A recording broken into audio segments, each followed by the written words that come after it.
You might remember her from our recent video, 10 people who mysteriously vanished after their last online activity. She was a mother, a soul grappling with shadows, whose last message was a heartbreaking letter penned in the digital ether to her children. Today, we descend deeper into the perplexing mystery of Jamie Barrara. Her story is not just a tragedy, it's a chilling echo in the digital age, a stark reminder of how a final, heartfelt online post can become the last whisper of a life about to be swallowed by the unknown. What secrets lay hidden beneath that final message? Jamie Barrara was a 32-year-old mother residing in the quiet community of Levittown, Pennsylvania, in the winter of 2016.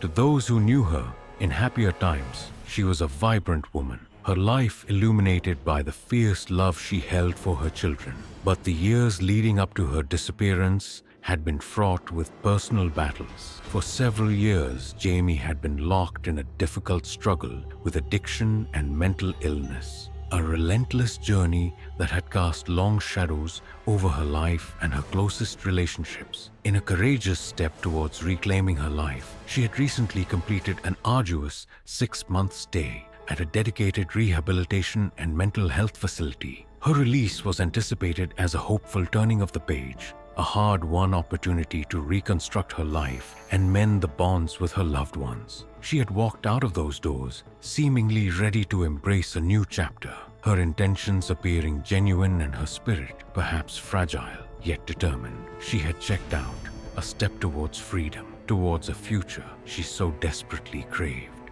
Then, on the evening of February 5th, 2016, the digital world bore witness to what would become the final, haunting act of Jamie's known existence. She logged into her Facebook account, a familiar online space, and there, for all her friends and family who populated her digital sphere, she posted a deeply heartfelt letter addressed to her beloved children. The words she crafted read with the weight of a final farewell, overflowing with profound emotion.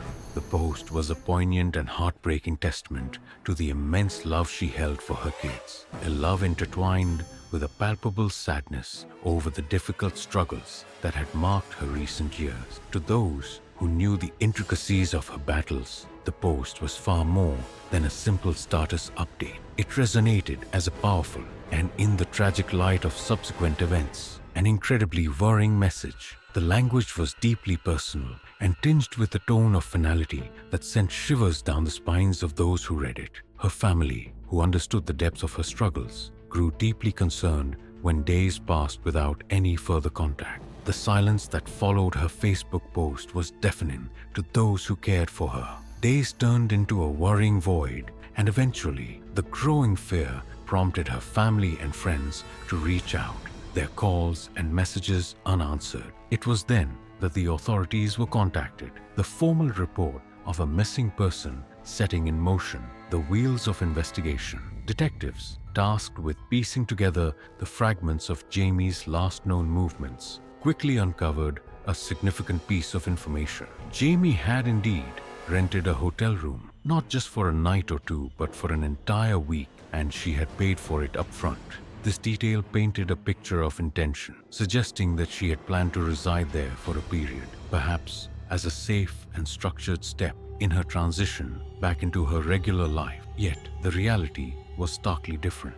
She only occupied that room for a single solitary night before she seemingly evaporated into thin air. This discrepancy was utterly baffling. Why secure a week-long sanctuary only to abandon it after mere hours? Was she meeting someone? Did a sudden, unforeseen event force her to leave? It strongly hinted that she had every anticipation of returning, of utilizing that space as a bridge to her future, but that something powerful enough to derail her plans had intervened. The last confirmed sighting of Jamie, a fleeting image in the memories of those who saw her, came from witnesses who placed her walking alone along Bustleton Avenue.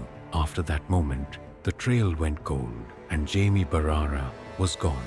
The specter of a bad deal also loomed. Had she fallen in with the wrong crowd, a consequence of seeking illicit substances? Could she have become entangled in something far more sinister than a simple relapse? Police reports indicated no signs of a struggle in the hotel room, which only deepened the mystery. Where did she go, and with whom, if anyone? But let's pause here and consider a crucial, chilling detail. What if the hotel room itself wasn't just a transition point, but a stage for a silent, unseen drama? The fact that she paid for a full week suggests a plan, a desire for stability, yet she abandoned it after just one night. This isn't the behavior of someone who has simply relapsed. A relapse often involves a desperate, impulsive flight, but leaving a paid-for room, a safe space, points to an external factor. Perhaps someone was waiting for her, or perhaps someone found her. The hotel room, in this context, becomes a locked box. Its contents, her intentions, her fears, her last known moments, forever sealed inside. Did she receive a phone call,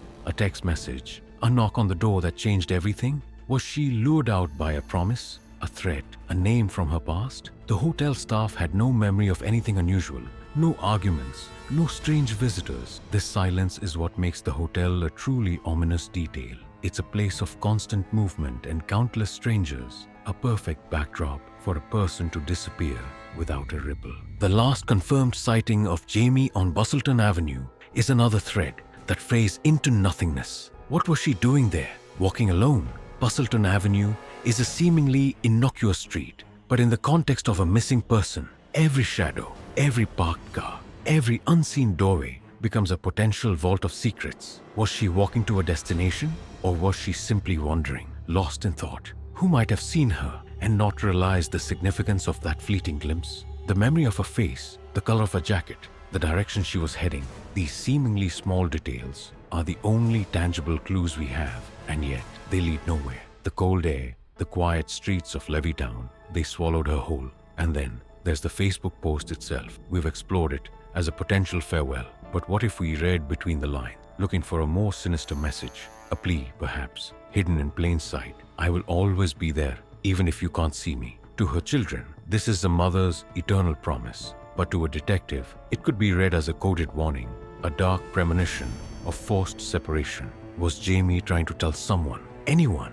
that she was in danger? This post, this final broadcast to the world, might be the only true witness to her state of mind in those final moments of her known life. Yet, for her closest friends and family, the narrative of relapse or foul play felt incomplete, a shadow that didn't fully capture the light of Jamie's determined spirit upon leaving rehab. They clung fiercely to other possibilities, their hearts yearning for a different outcome. They desperately wished to believe that Jamie was somehow safe, that she had perhaps made the difficult decision to disappear on her own terms, seeking a genuine fresh start, far from the familiar landscape of her struggles. Or a darker fear that she had become a victim, that she was being held against her will, her freedom stolen, but still, somewhere, alive. But with each passing day, each unanswered call, each fruitless search, these hopeful theories began to fray at the edges, offering little tangible comfort against the stark reality of her continued absence. Without any concrete evidence to substantiate these hopes or fear, all that remained were questions hanging heavy in the air, the echoing silence, and that one final public declaration on Facebook, a digital breadcrumb in a vast and unforgiving wilderness. Jamie Barrara has still not been found. The haunting mystery surrounding her disappearance stubbornly persists, a cold case that continues to prick the hearts of those who knew her. Was her poignant letter to her children simply a profound expression of a mother's love, a tender farewell before embarking on an unknown path? Or was it a veiled cry for help, a final desperate message before she was swallowed by forces unseen? The investigation, despite the initial efforts, has seemingly run its course, leaving a heartbroken family and a community in Levittown with nothing but unanswered questions and the gnawing ache of uncertainty. Her final online activity, that powerful, emotionally charged post, remains the last tangible piece of the puzzle, a digital ghost in the machine. It stands as a tragic and potent reminder that in our increasingly digital existence, the words we share online can sometimes outlive our physical presence, becoming the final, lingering echoes of a life shrouded in mystery. This has been a deep dive into the heartbreaking and deeply mysterious story of Jamie Barrara. You can find the full stories of other chilling cases mentioned in our top 10 video, 10 people who mysteriously vanished after their last online activity, by clicking the links in the description below and the pinned comment. Be sure to subscribe and hit the notification bell so you don't miss our next video.